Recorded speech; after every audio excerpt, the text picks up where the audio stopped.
Hi everybody, I'm Tom Weiss. This is Foundation Stone, and this gorgeous map behind me is what they put together to redraw Jewish education. This exciting tool is made possible through impeccable research, the highest level scholarship, and state-of-the-art technology. So we ended up with the highest resolution possible in those days, 10-meter resolution, perfect register, with this one color base that was the single pass of the computer, the Landsat satellite. If the Torah is the content for Jewish identity, then Israel, the land of Israel, is the context for that content. At a time when students are immersed and being bombarded constantly with visual information, not to give them the visual anchoring of the land of Israel is essentially a game of educational Russian roulette. Reb Barnea Levi Sullivan, the co-director of Foundation Stone, explores the land with Bible in hand.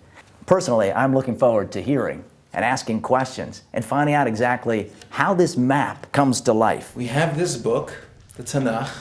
Many great scholars, many communities are fluent in Torah learning. They don't have a map, and they don't know where the places are. So why is this important? Does it have ancient roots, or is this something modern and totally new? We believe that the Tanach Map, the DTM, is the most beautiful and impactful map ever produced, and when made of use in the classroom, will allow the students to follow the stories and events of the Bible throughout their educational careers. This is something that will give them a visual anchor from the earliest grades until they finish their education in the classroom. For the past 150 years, archaeology, scientists, and explorers who knew nothing, but who cared, worked to identify the biblical places. And many other great rabbis, like the Vilna Gaon, worked at developing a map of the country, even if they hadn't been here. We bring the geography, topography, and archaeology to life. Personally, I came to Israel, and I had no idea that you could see place after place after place that the Bible describes and understand the context that the verses were describing, and also even understand the verse better. And when I actually go and stand in the place that the Bible describes, I'm moved. I can see the imagery. So we think it's very important to have a map of Israel in the classroom. And Don Be'eri of the Barkai school system says, I have a map in every classroom. Your map is better. Why? Because my map is a north-south map. And in the north-south map, the back of the classroom can't see the bottom. And it's difficult to make out the features. And secondly, the biblical presentation and orientation of Israel is as this map. Let's focus on that just for a moment now to begin with. Kedem, which means forward, is to the east. Achor, Yam, the sea, is to the west. In biblical verse, often explained by the Targum, when Abraham tells Lot, if you go to the left, I'll go right, and if you go to the right, I'll go left. Right means going south. Left means going north. That's the biblical orientation consistently throughout. So this positioning makes it easier to appreciate the way the Torah is talking. And we'll get back to that in a moment. Another reason why there would be an advantage to having a map in the classroom is today we're going to talk about Avraham Avinu being in Hebron. You see, here is Hebron. This dramatic map makes the stage of the Bible an invaluable tool for every Jewish classroom throughout the world.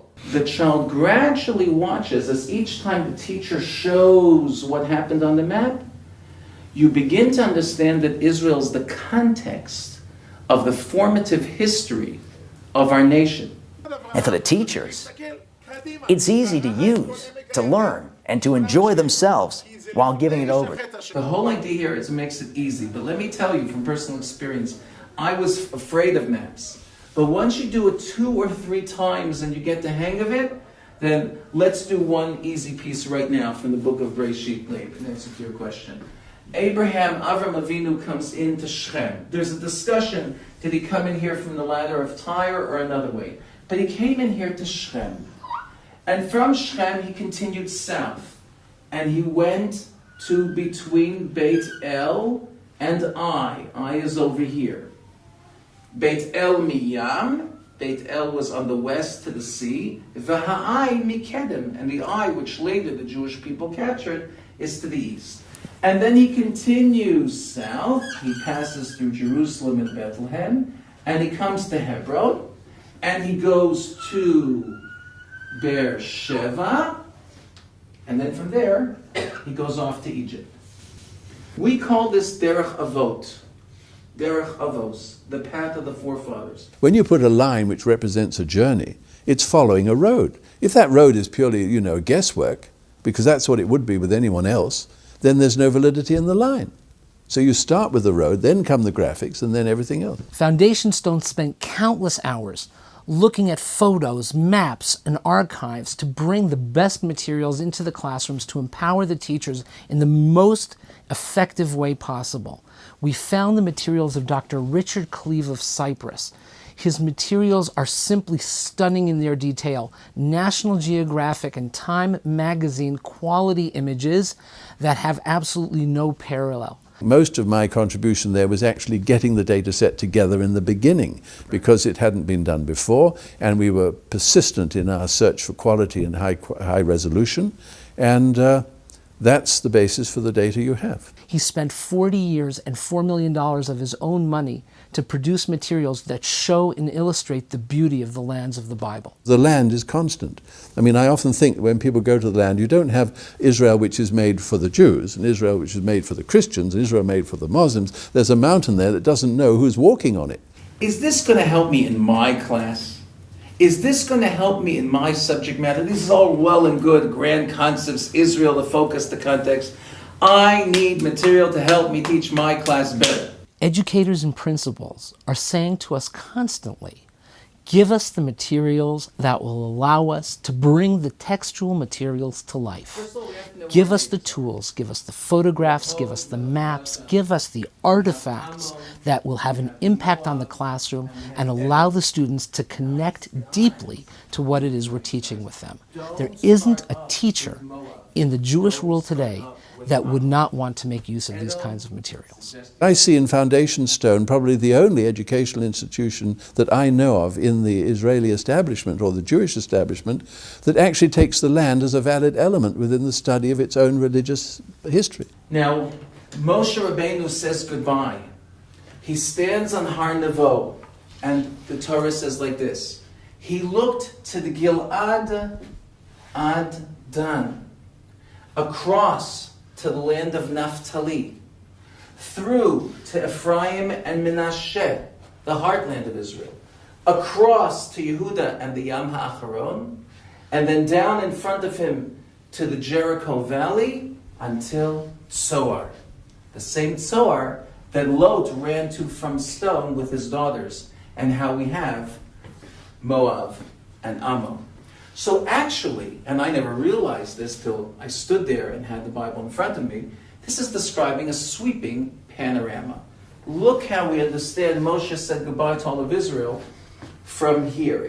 Why is it selecting those sites? It's discussing a panorama. Let's go to the story of the crossing of Israel. We are based in Arvos Moab, in the plains of Moab, below Mount Nebo where Moshe died. During the 30 days of mourning still, Yeshua sends 2 spies to Jericho, and word gets out that the spies are there.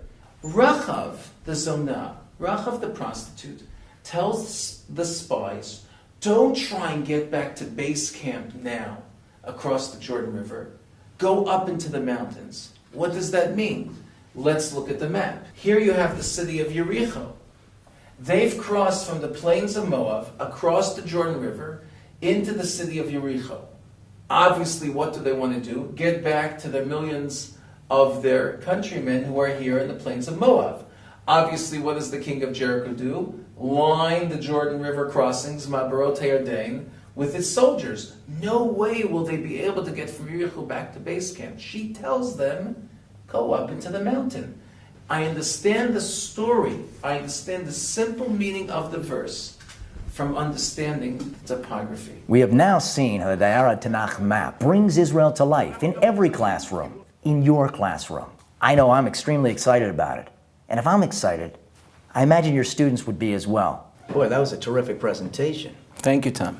How do I get a hold of one of these? It's easy. Go to foundationstone.org, click, and you're on your way. We deliver this time in 3 ways to the schools. 1, 4 panels rolled up in a tube, very light, very easy to work with. Second is also 4 panels mounted. You have another option. You can have it down on the table, gather the class around, and talk about how the Jews are here in the plains of Moab and coming over to Jericho, and the kids see it up close, and they can see the individual places. Wow. And you can lay out all 4 panels on a big table and do the same thing. The third way is 1 piece.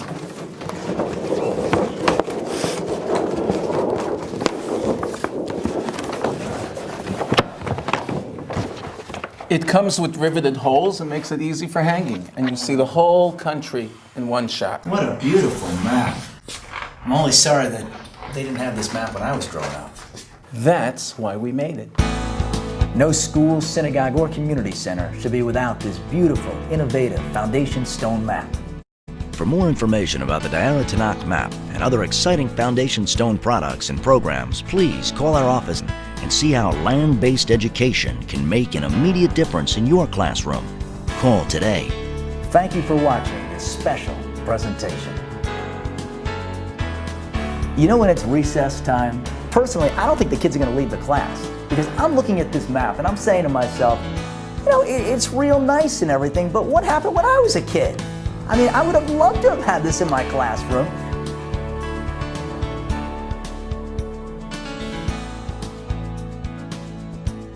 Hey Barnea, don't forget to turn off the lights.